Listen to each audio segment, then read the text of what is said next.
এবার ঈদুল আজহায় ঢাকা দক্ষিণের পশুর বর্জ্য অপসারণের খবর নিয়ে যুক্ত হচ্ছেন সহকর্মী নজরুল ইসলাম। নজরুল, ঢাকা দক্ষিণে বর্জ্য অপসারণ কার্যক্রম কেমন দেখছেন? বর্জ্য সরাতে কর্মীরা কি পরিমাণ কর্মী নিয়োগ করা হয়েছে, কি পরিস্থিতি দেখছেন জানাবেন।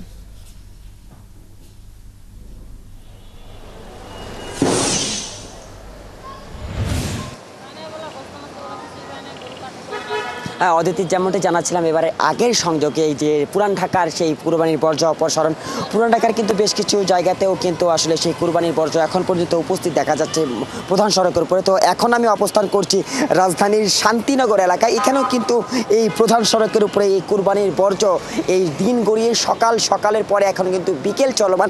এখনও কিন্তু সেই কুরবানির বর্জ্য শান্তিনগরের যে প্রধান সড়ক সেখানেও কিন্তু সর্বউপস্থিতি দেখা যাচ্ছে ময়লার স্তূপটা। এবং সেই শান্তিনগরের পেছনে কিন্তু বেইলি রোডের মুখে কিন্তু ঢাকা দক্ষিণ সিটি কর্পোরেশনের বেশ কয়েকটি ময়লার ডাম্পিং ট্রাক রাখা রয়েছে।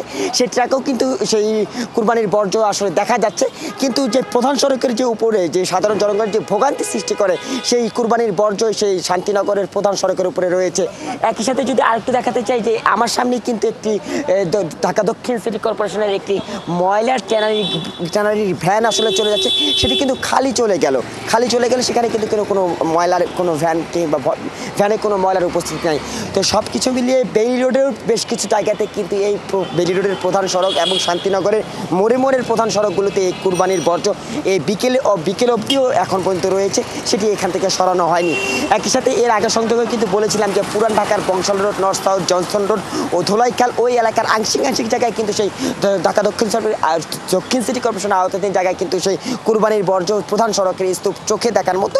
এবং সব কিছু মিলিয়ে এই ছিল আমার কাছে রাজধানীর ঢাকা দক্ষিণ সিটি কর্পোরেশন এলাকার কুরবানির বর্জ্যের অপসারণের সবশেষ খবর। অনেক ধন্যবাদ। আপনার কাছ থেকে আমরা জেনে নিচ্ছিলাম বর্জ্য ব্যবস্থাপনার খবর। দর্শক সহকর্মী নজরুল ইসলাম যুক্ত ছিলেন।